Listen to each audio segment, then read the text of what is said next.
E equals mc squared is probably the world's most famous equation.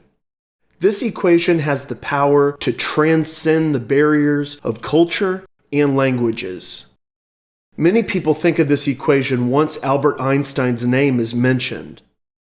Although many are familiar with the formula, very few people know what it means. He came up with this concept in 1905.